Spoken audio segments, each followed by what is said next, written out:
اعوذ باللہ من الشیطان الرجیم، بسم اللہ الرحمن الرحیم۔ نولی فیکٹری کے معزز دوستو، السلام علیکم۔ ناظرین اکرام، ایک امریکی تھانہ ہے جو کہ کیوبا کے مشرقی ساحل پر واقع امریکہ کے زیر انتظام علاقے میں موجود ہے۔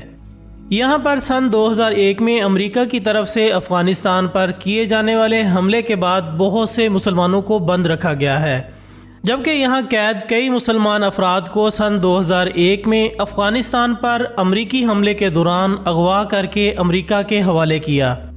جن کو پہلے افغانستان میں تشدد کا نشانہ بنایا گیا اور پھر گوانتانامو میں قید کر دیا گیا، اور ان پر اس قدر ظلم و ستم کیے گئے کہ تاریخ میں اس کی مثال نہیں ملتی۔ جبکہ یہاں تعینات پولیس اہلکاروں کو اس قدر سخت ٹریننگ دی جاتی ہے کہ وہ خونخوار جانور سے بھی بے رحم ہو جاتے ہیں۔ انہیں 9/11 کے واقعات کی ویڈیوز دکھائی جاتی ہیں اور ٹوئن ٹاورز، جسے اب گراؤنڈ زیرو کہا جاتا ہے، کا وزٹ کرایا جاتا ہے، اور بتایا جاتا ہے کہ گوانتانامو بے میں قید مسلمان قیدی بدترین لوگ ہیں اور یہ افراد اسامہ بن لادن کے ساتھی ہیں۔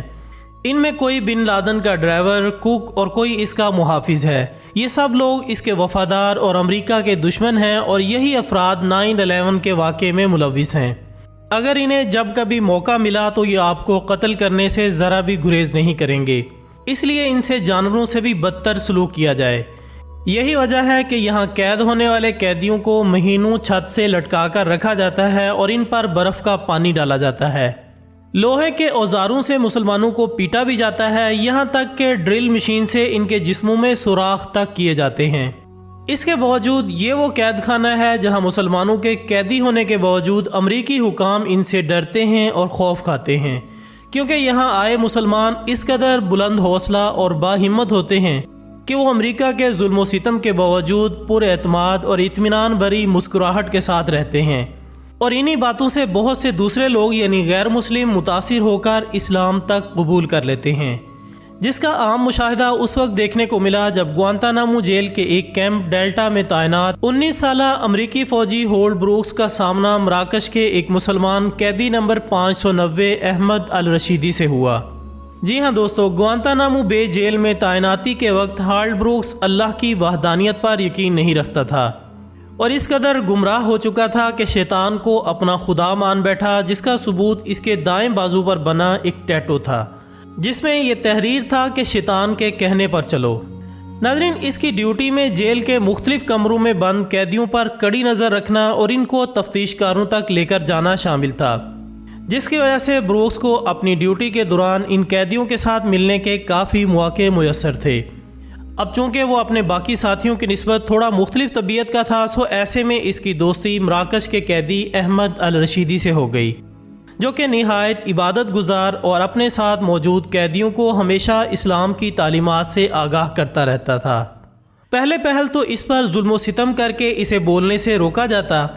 لیکن پھر آہستہ آہستہ یہ فوجی اس قیدی کی دی گئی تعلیمات کو کان لگا کر سننے لگا اور پھر راتوں کو اس پر غور و فکر کرتا رہا،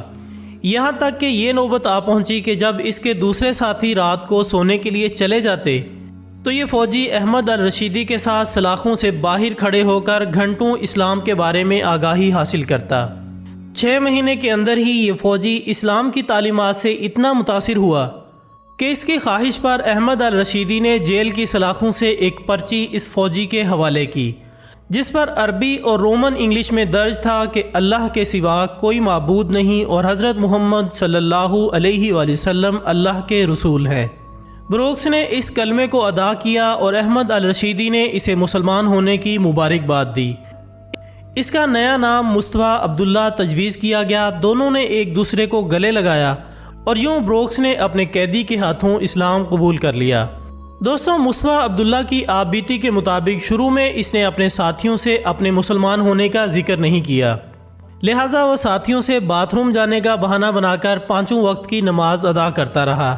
مصطفیٰ نے بتایا کہ اس کے لیے وہ لمحات بڑے ہی ناخوشگوار ہوتے تھے جب قرآن مجید کی بے حرمتی کی جاتی یا قیدیوں پر تشدد کیا جاتا، لیکن پھر جلد ہی اس اذیت سے بچنے کے لیے مصطفیٰ نے اللہ کے حکم پر اپنے مسلمان ہونے کا اعلان کر دیا، تو انہوں نے اسے فوجی ڈسپلن کا پابند نہ ہونے کا بہانہ بنا کر فوج سے نکال دیا۔ جس کے بعد امریکیوں نے گوانتانامو جیل میں تعینات اپنے فوجیوں پر پابندی عائد کی کہ وہ مسلمان قیدیوں سے دور رہیں اور غیر ضروری گفتگو سے اجتناب کریں، اور بالخصوص ان سے دوستی سے منع کیا گیا کیونکہ انہیں ڈر ہے کہ مسلمان قیدیوں سے دوستی کے نتیجے میں امریکی فوجی اسلام قبول نہ کر لیں۔ گوانتانامو جیل میں تعینات امریکی فوجی اسلام اور اس کے ماننے والوں کے دلوں سے اس کی محبت کم کرنے میں تو ناکام رہے،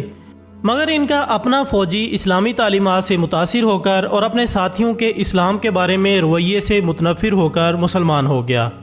جس کا سبب صرف اور صرف مسلمان قیدیوں کا اپنے مذہب سے لگاؤ اور ظلم و تشدد کے باوجود ان کے چہروں پر اطمینان اور اللہ پر توکل تھا۔ مسلمانوں کے اللہ پر اسی بھروسے نے ایک غیر مسلم فوجی کو اسلام قبول کرنے پر مجبور کر دیا۔ تو دوستو، یہ تھی ہماری آج کی ویڈیو۔ ہم امید کرتے ہیں کہ آپ کو یہ ویڈیو ضرور پسند آئی ہوگی۔ انشاءاللہ بہت جلد دوبارہ حاضر ہوں گے ایک اور اچھی سی ویڈیو کے ساتھ۔ تب تک اپنا دوستوں، رشتہ داروں اور گرد و نواح کے تمام لوگوں کا بہت خیال رکھیے گا۔ اللہ حافظ۔